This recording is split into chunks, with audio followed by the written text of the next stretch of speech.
Good morning and welcome to the MSFA 2021 virtual convention. During this session, Maryland Fire Chiefs Association Chief Chaplain Rich Chappie Bauer will be helping you understand how to manage the psychosocial and spiritual health of personnel under your command. Chief Chaplain Bauer, raised in Carlisle, Pennsylvania, received a Bachelor's of Science in Biology and an additional Bachelor of Science in Medical Technology from Lebanon Valley College. He earned his Master of Divinity in Urban Ministry from the Alliance Theological Seminary and was ordained by the Christian and Missionary Alliance. Chappie is also a graduate of the prestigious U.S. Army Command and General Staff College at West Point. Chappie retired from the U.S. Army with the rank of colonel after 31 years of military service. Presently, the Director of Clinical Chaplain Services and Education at Western Maryland Hospital Center in Hagerstown, Chappie also serves in a number of fire service-related organizations. I'd like to ask you to welcome Chappie Bauer. Thank you, Rick. Just a little bit about my fire background.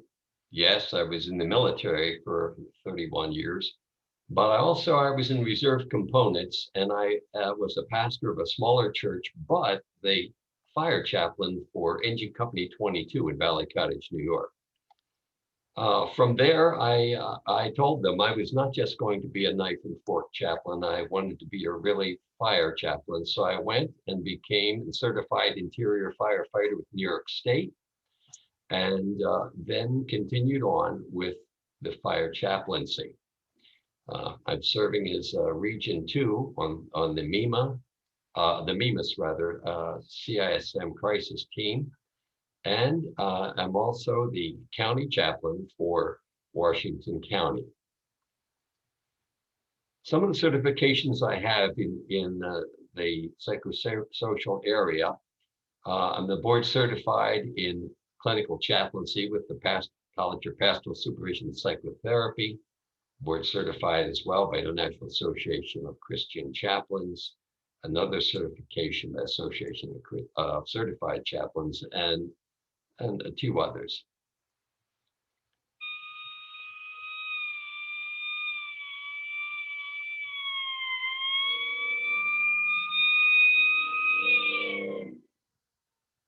This title may seem a little vexing at the beginning of things, but psychosocial spirituality, what are we talking about that?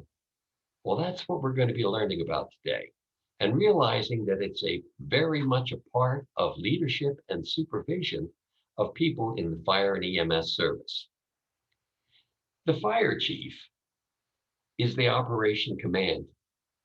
Now, yes, whoever is there first at the scenes, the IC, but in essence, the looking and taking the fire service in a whole, the chief of the firehouse or department has various responsibilities. But what do they do? What are the duties of the fire chief? Well, they're numerous. They are numerous, and when we get to look at some of these, a minute or two, you're going to see these duties are very, very much encompassing the command, control, and leadership. All have a responsibility with pointing back to the fire chief. Those responsibilities, wow, there's a lot of them. Well, how does the chief handle all these responsibilities? Simple answer, you're going to say, duh. He delegates responsibilities he delegates the authority to carry out these various things, because authority can be delegated to other people, but the ultimate responsibility cannot be delegated. He holds the responsibility for everything that happens or fails to happen, whether he knew about it or not. This, by the way, it's also the same if you're a volunteer company and you have a president of the company. When the company is in the house and not out, the president's in charge. The chief is in charge of the tactical once the doors are open. Well, let's think about this. We have multi-million-dollar equipment, towers, $5 million, 2.5 for pumpers, 1,500s and more. I'm sure my dating might some of my money. But what is the most valuable asset for a department? And by the way, let me stop and say here, if you want to talk or you want to say something, click on the chat and you can just type over the questions and I'll pick them up and we'll get to them. But let's think about this. What is the most valuable component of the fire department?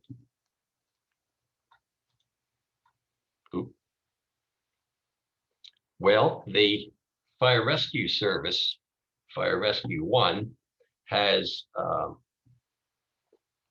put out the critical roles of a volunteer fire chief. Now, I know that we have various combined and joined and paid companies and so on, but I'm really facing this and directing this to the volunteer component more so than the paid full-time firefighters, the career firefighters. Because the volunteer firefighters have a myriad of other duties besides just taking care of fire EMS work. The leadership, how volunteer chiefs can effectively serve communities and value their members. John Buckman III hit it right on the nose, and value their members. Now, when you look at fire chiefs' positions, remember I asked what are the duties or the major responsibilities? Here is a listing taken right off of the computer from the International Fire Chiefs Association as a template for when you write your fire chief's position description. And notice that it has purpose, the 13 major responsibilities: directing and projecting and developing, all 13, but none of them mention the personal safety of his people, physical or psychosocial, spiritual. And guess what? There is a responsibility for that. It does say about the performance criteria that maintaining awareness of supervisory programs, establishing department procedures, and effective recruiting, but who is carrying out all these things that he is filling out the criteria for? Let's look at a changing face here in the 21st century of firefighting. Changes have come in construction and engineering, from light wood construction to the materials now that are in a light steel, and then also the increase in the flammable materials, which used to be response times. If you were later getting there, it was not cooking as quickly, but with the hydrocarbons and the components that are made now, they not only burn faster, they burn hotter. So there's less time between ignition and non-tenable conditions. You get increase in volume and calls and demands now. There's more and more people that are calling. I know that my latest figures, which may be stinted a little bit, is there's a 13-to-1 ratio EMS runs to fire. Especially with COVID now, this is now increasing in the violence and the threats of injury. You don't know when you're showing up if somebody is going to be doing something nasty to you or to your chief or to your people. You've got changing social norms. The things that were acceptable back earlier are not acceptable now. And some of the things that are acceptable now really are not being accepted by the old guys. The domestic terrorism, the mass casualties. Well, there's so much that's going on that the fire chief has to keep in mind. But at the scene, for instance, we talked about there was no delineation in the changing of the position description for safety. But we do have a consideration of the safety, the physical safety of people. But what is that safety officer doing? He is delegated to have additional eyes and ears to keep the person who's responsible involved with the fact that the chief is responsible for the physical safety of all the personnel under his or her command. Now while on duty, who's the ultimate responsibility for the psychosocial spirituality health of all the personnel, whether it's paid, combined, or total in the fire departments? Give you a moment to answer that. Who do you think's responsible for that part of safety? Yep, the chief. And his officers all have a responsibility, but the ultimate responsibility is held with the fire chief or in-house the president. To whom can the chief delegate the managing the chief's psychosocial spiritual program? He delegates the safety part to the safety officer. Well, who can he delegate it? Hey, to another line officer. Okay, take your line officers who already have 17 things in the 10-pound bag to put it in, and tell them you're also going to be the psychosocial spiritual program director, manager. Or you have special staff, like the safety officer. Is there a special staff officer that could do that? Let's look at how the changing role of the chaplain, the fire chaplain, is in the command incident system. You have the general or straight line officers that are there. And then you have special staff officers, public information, liaisons, there's your safety officer. But for the emotional spirituality care officer, which is really the chaplain's position, the changing face of the fire service, I mean, there's just no way of getting around the immense amount of responsibilities that fire officers hold, not just over pecuniary liability for equipment, but also for the life and safety of their people, which, by the way, is the answer to who is the most and what is the most valuable part of your department, your people. And along with that, there is a thing called held responsible in superior. Responsibility of fire officers have been expanded beyond just the tactics and strategies and tactics of firefighting into recruiting, retention, preventing carcinogenic exposures, critical incident stress, PTSD, and other psychosocial concerns that could be added.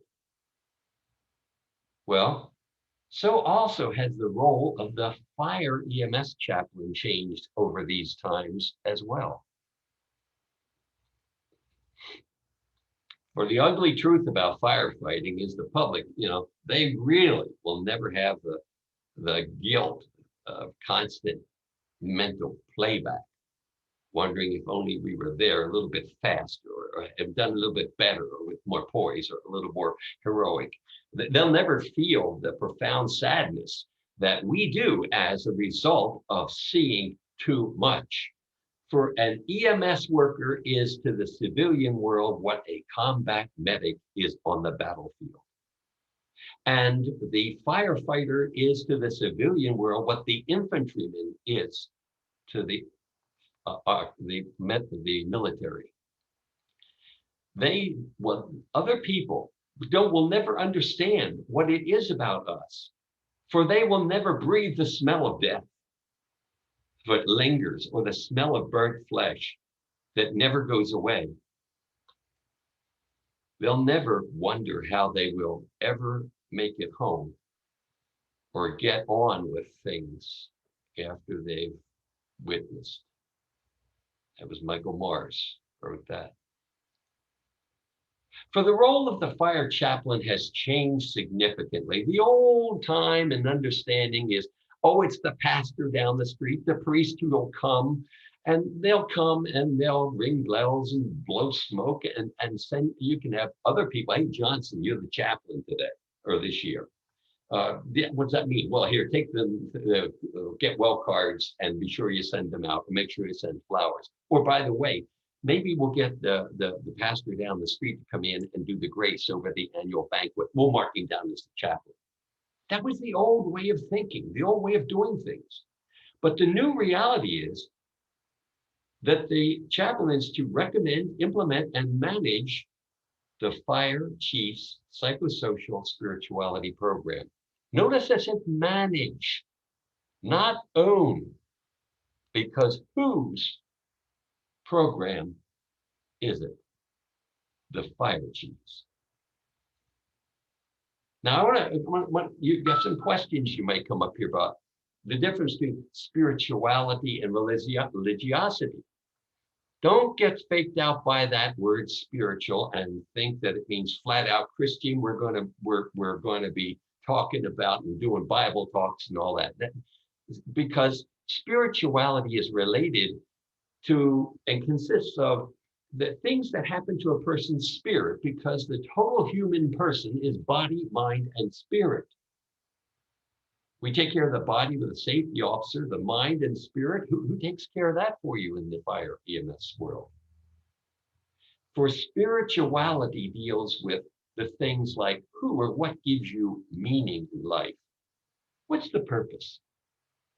You know, in school, you're going to learn the what, where, when, how about all the stuff, but they'll never teach you the why. Why did that happen? Why are you here? What's the problem? Where do you get these answers? Religiosity is equated to a state of religiousness. It's doctrines and prayers and sacerdotal type things for priesthood or the pastorate. See, chaplains are getting with spirituality, not religiosity. For chaplains, the needs of the human spirit reflected on and reconciled for those things which bring strength, hope, peace, and a positive movement to the future. Here's a 79-cent word you may not know. It's one of those fancy seminary words. There is no proselytizing. That means a chaplain may not can, may, forbidden, may not try to convert a Jewish to be Christian, a Christian to be Muslim, a Muslim to be Jewish, or any other religion. You stay off of the religions. They are not permitted to do that. Now, the operating guidelines. The Maryland Fire Chiefs Association has, back on July 2014, adopted a standard of operating guidelines for the special staff officer, the fire chaplain. Now notice, if you have a safety officer as a special staff, remember the two different lines? The chaplain is on a special staff officer, because a chaplain is a position, not an additional duty. That's an important thing to remember. A chaplain is a position, not an additional duty. These guidelines state what a fire chaplain may, meaning that they're permitted to do in the state of Maryland. Now, the individual fire and EMS companies may define by their bylaws roles that are more inclusive than this, but Only those which have been sent through all of the legal world and so on and have been adopted, the guidelines adopted for the duties of a fire chaplain in the state of Maryland. And these fall into basically three areas, the duties. Now, before we go further, I wanted to enumerate or point out that there is no compensation for the performance. No compensation. When a chaplain's doing something, he is doing his work as a member of your company, your department, and he will attain anything you do, but he will not get an honorarium or a gift, love gift or something. That's his duty to do these things. And, pardon me, and that's enumerated back here that a chaplain must be available. Expenses may be reimbursed for mileage, training, very important training, travel, but they do not get paid anything other than the firefighter one does.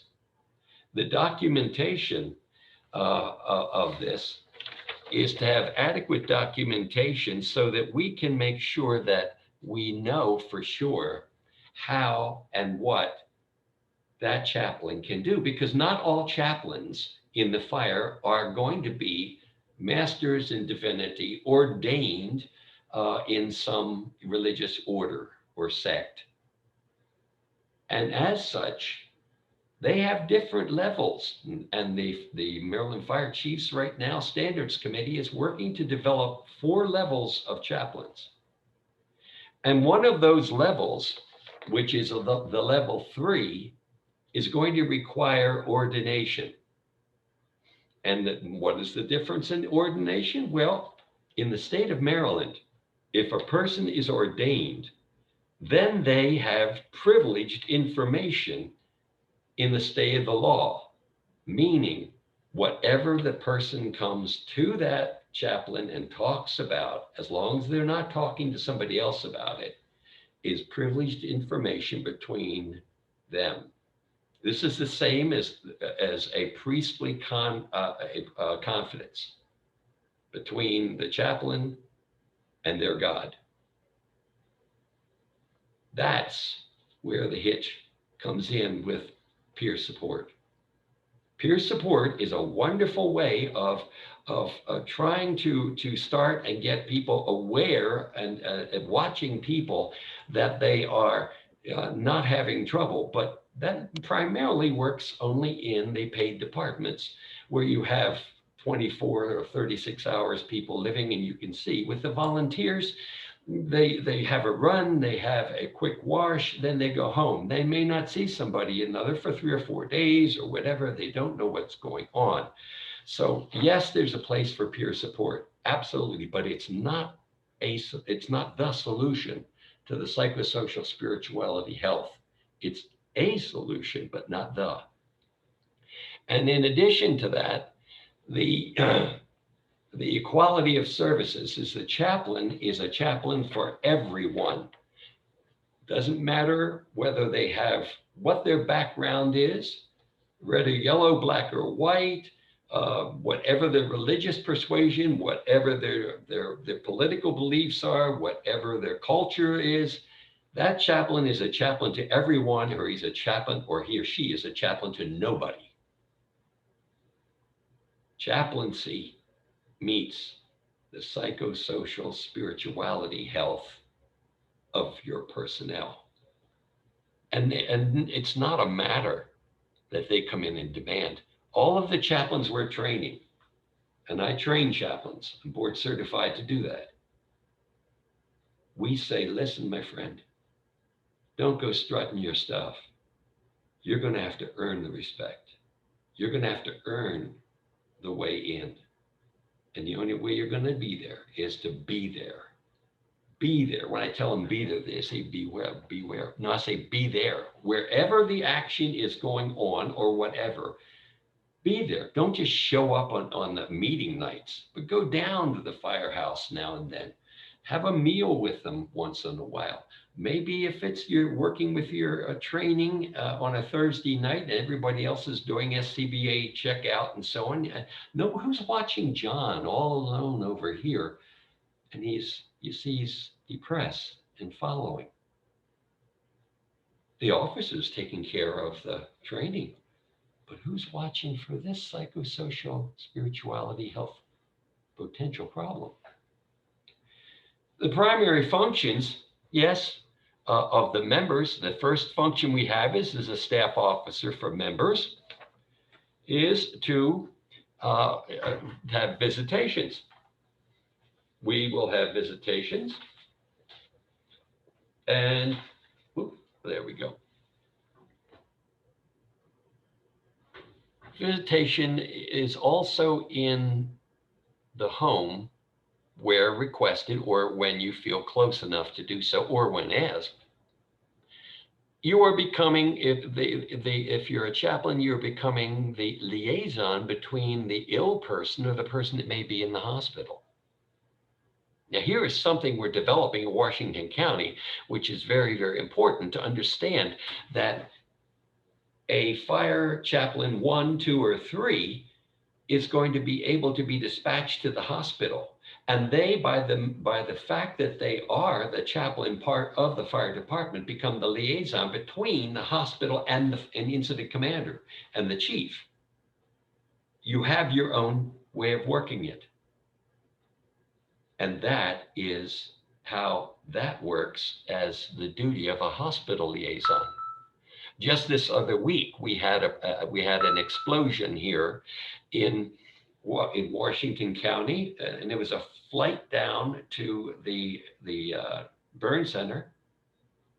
My chaplain contacted the command chaplain of the Baltimore City Fire Department, who contacted his chaplain, who went over and found out what was going on and what the status was and so on, reported back, came to me, and I gave it back to the chaplain, who told the fire incident commander what was going on with his person down in Baltimore.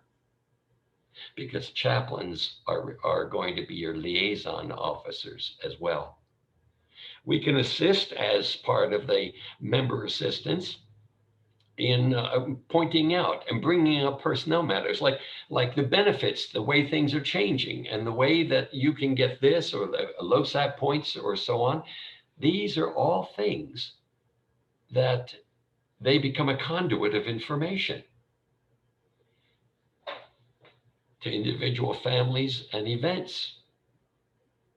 Or when they are qualified within the state of Maryland, they can perform weddings and funerals. When they are qualified, and if they are qualified for counseling,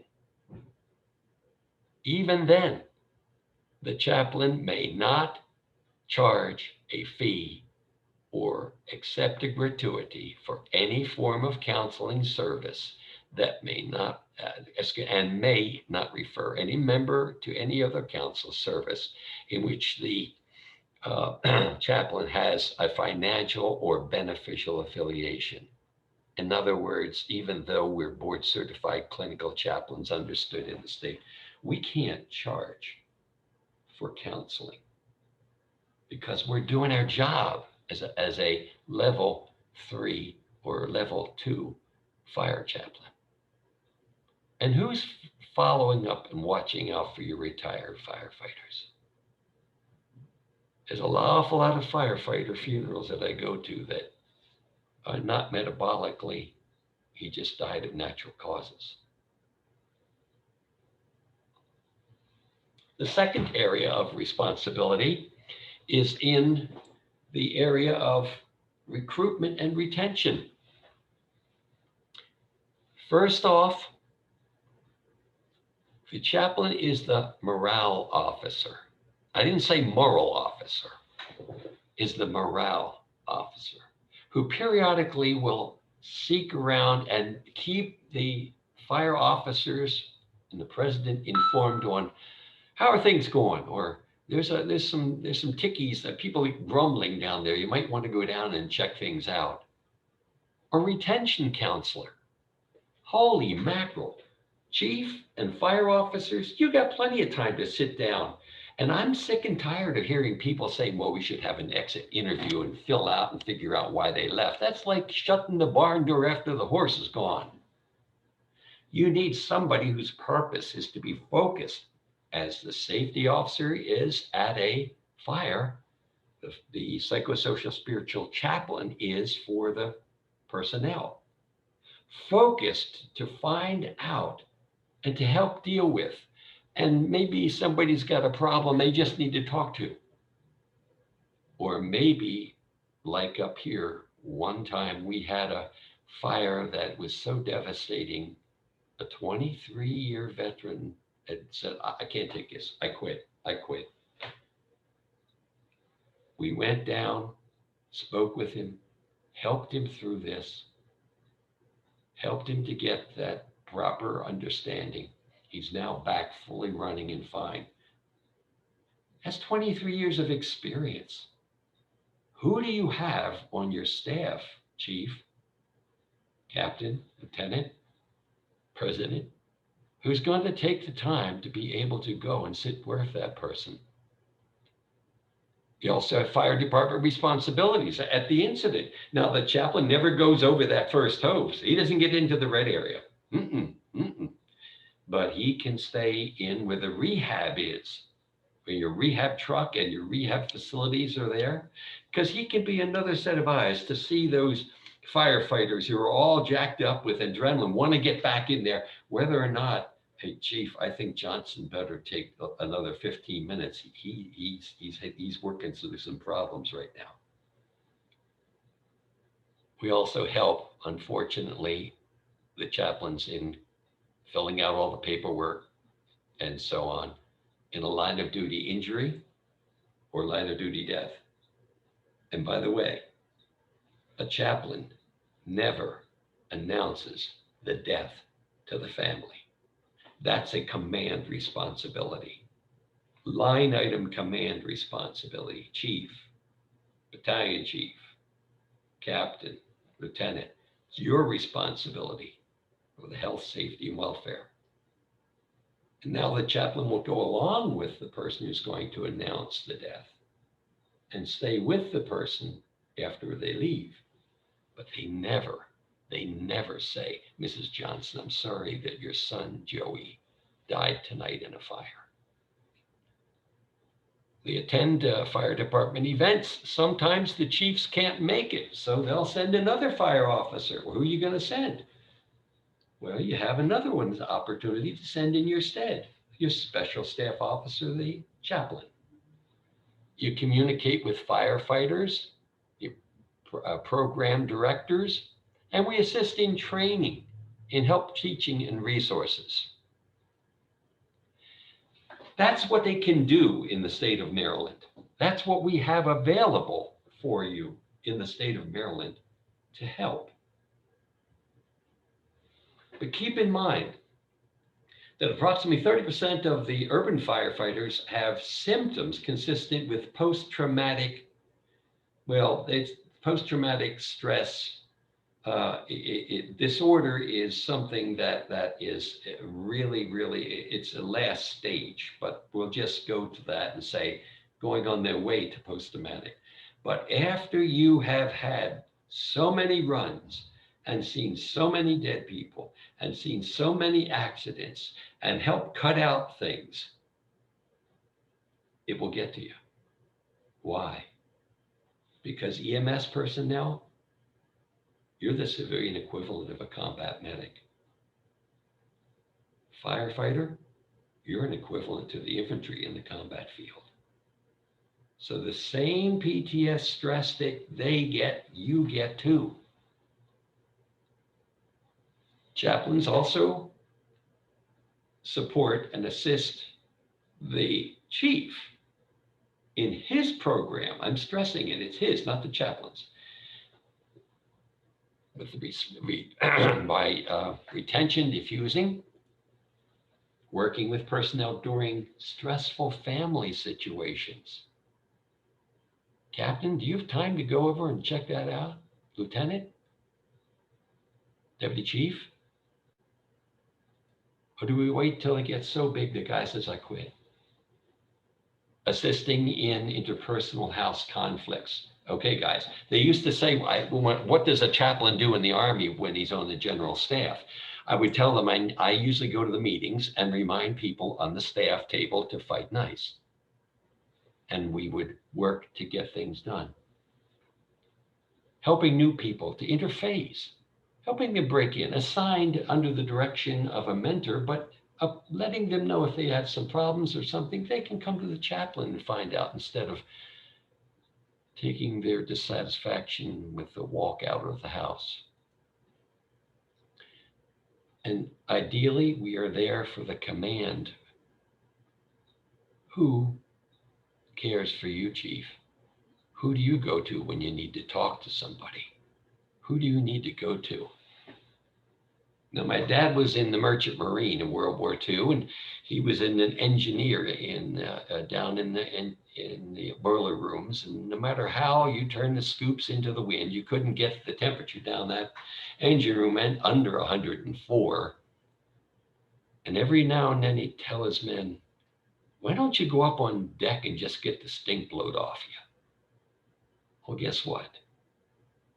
Chief, deputy, lieutenants, firefighters, sometimes you just need to talk to somebody to get the stink blowed off you. Who do you have? You evaluate by the body language, and we take proactive preventative care.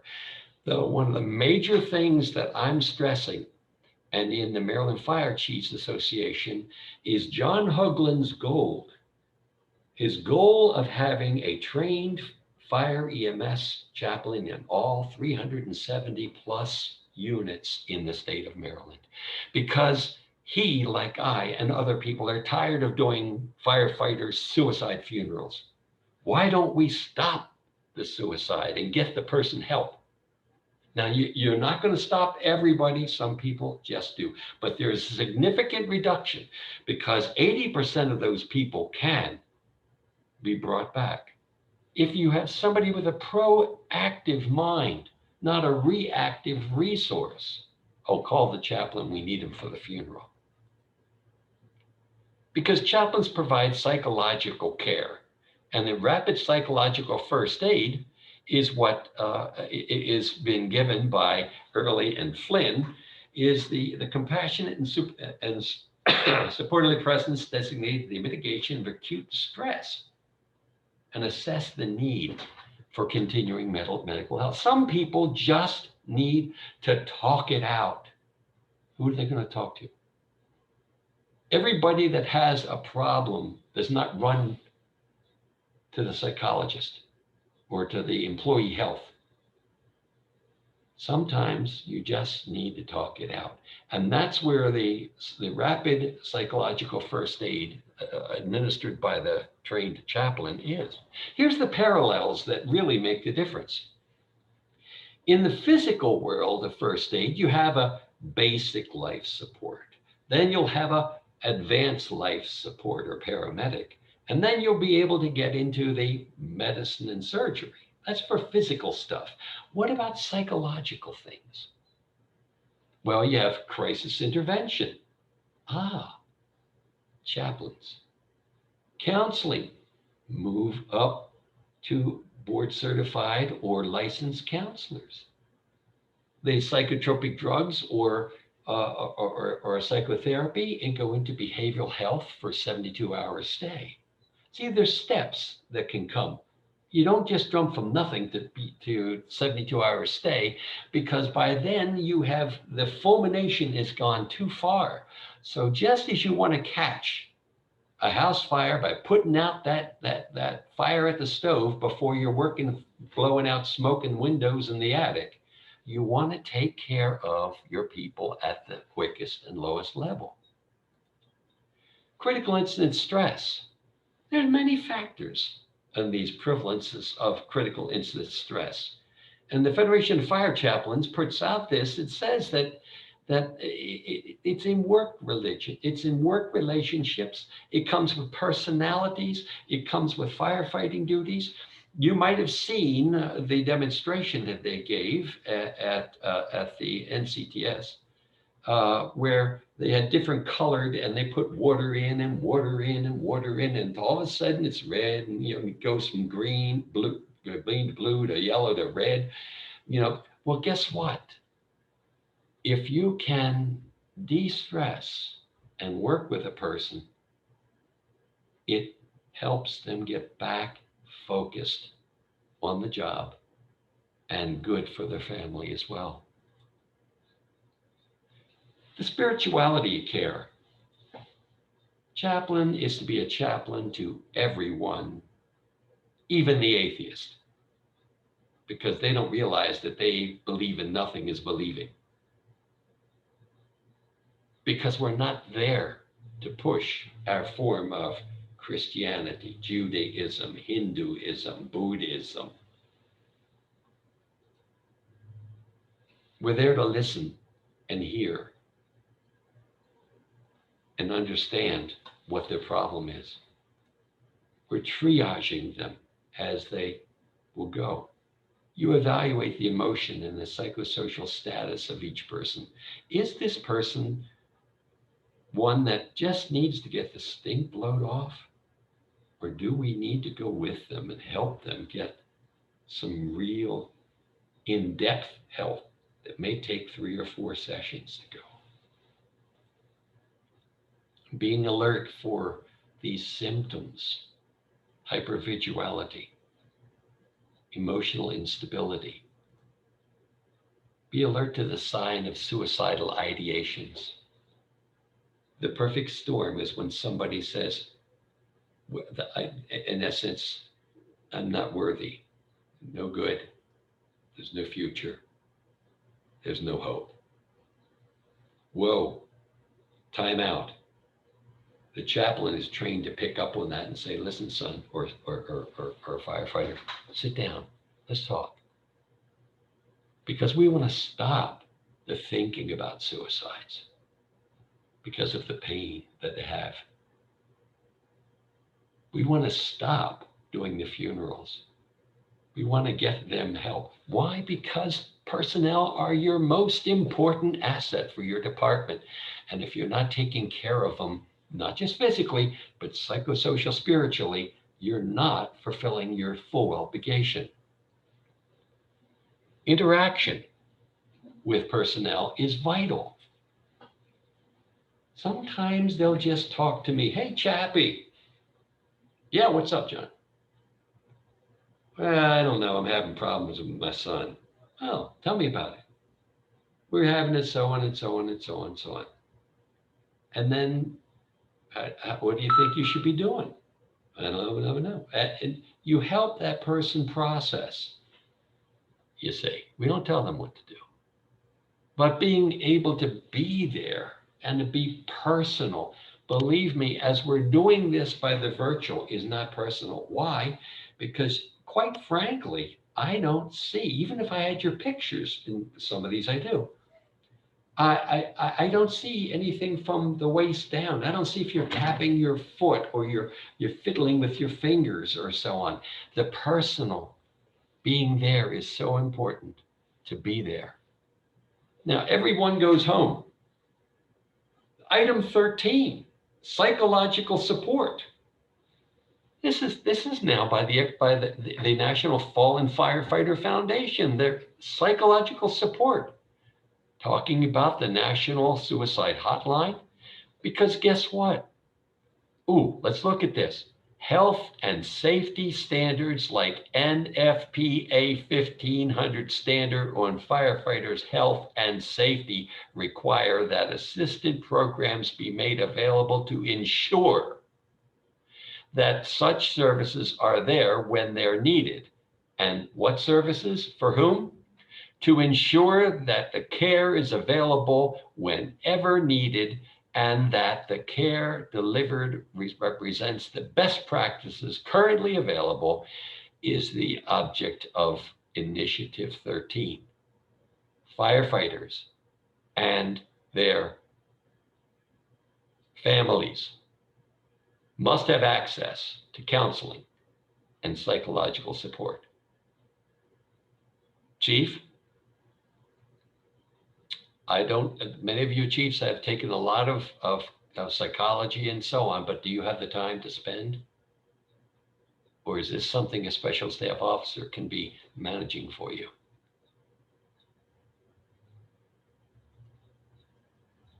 So I guess I got to ask this question. Since we see that it's not a nice thing to do, it's a regulation, 1500.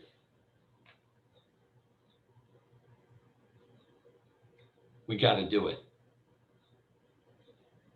Who is managing your psychosocial spirituality program?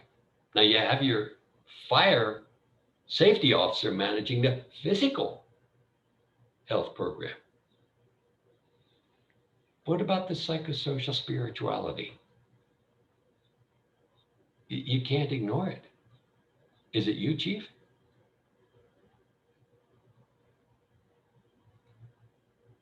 Maybe it's one of your line officers.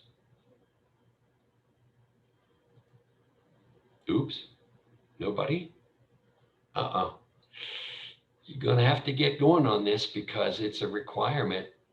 And I'll tell you right now, there have been fire chiefs, paid fire chiefs, who have been fired because there was a suicide in their house and an investigation found out, well, I knew he was having some problems, and they asked, what did you do about it? And he essentially did nothing, and he was fired. NFPA 1500. How about your chaplain? Hey, that's great that you got a chaplain, but is it a trained chaplain? Have you trained him, or is he a knife and fork chaplain? Ring bells, blow smoke, say grace once a year at the annual banquet. In conclusion, I want to give some extra time for you guys to ask questions.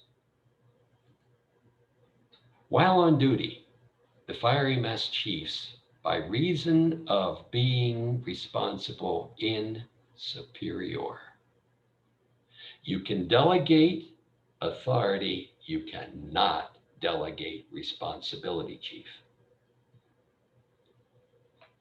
Hold the responsibility of providing psychosocial spirituality, safety, and care to all personnel without exception under their command. Additional burden can and may be eased by utilizing a trained, keyword, trained and effective fire chaplain to implement, administer, manage the chief's psychosocial spirituality safety program. This is a new concept. I don't expect people to jump on board and so on, but just to know that whether you want to do this or not, you're going to be held responsible. And what I'm saying is that who is managing? You got to ask that question because you're responsible, Chief. Line officers, who's managing your command? Maryland Fire Chiefs Corps, now we have set up 10 regional chaplains covering the 23 counties in Maryland. We have, when I made this slide, it was 49, we're up to 53 chaplains to date throughout the state. And the Chaplain Standards Committee is now working to develop these standards at different levels because we're using the EMS model. Not every single person that runs on an EMS run is going to be a paramedic. You got a driver and a basic life support, advanced life support. So we have chaplains that are at different levels, will be throughout the fire, but they will be trained to know when something is beyond their level, their contact the next level up, and you'll be able to get that chaplain for you. If you have chaplains, here is the training officer, Chaplain Cooper, and there is his email. We provide training seminars and we also have, and I've got this here, it's coming out right now. Matter of fact, a couple Sundays ago down in the Eastern Shore, MSFA held a safety peer support safety group, and this was given out to people. This is a trifold we put out, which will help you walk you through how to get a chaplain.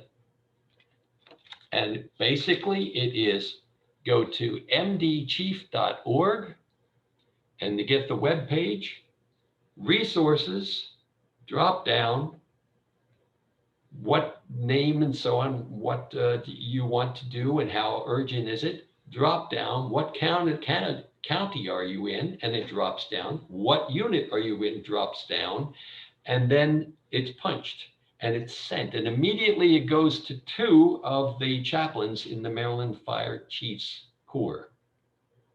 They then contact the regional chaplain, who contacts the county chaplain, who will contact the chaplain if you have one and is trained. Or if not, the regional chaplain will see that there's a chaplain who follows up on that request. You're always going to have a chaplain in the state of Maryland when you do it that way. May not be your chaplain, but wouldn't it be better to be your chaplain? Because the Maryland Fire Chiefs chaplains, working together with the Maryland State Firemen chaplains, are going to synergistically provide the ability to manage your psychosocial spirituality requirement. Because we serve all, everyone, without exception.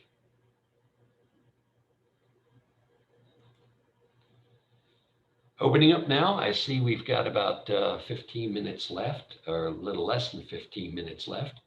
But there's my information right there. There's my email and cell phone. And if I have some questions here, I'll be answering.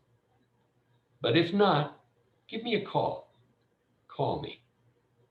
And I don't care what time of night or day it is. I'm an old infantry chaplain. I've been knocked out of the bunk at dark 30 many times. Why? Because we're here for you.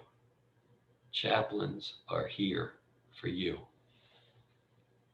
And I thank the MSFA for allowing me to introduce this, and I'm looking forward to being able to work together with MSFA and their chaplains, that together the MFCA and the MSFA together will build the strong fire EMS services in the state of Maryland. Thank you very much. God bless.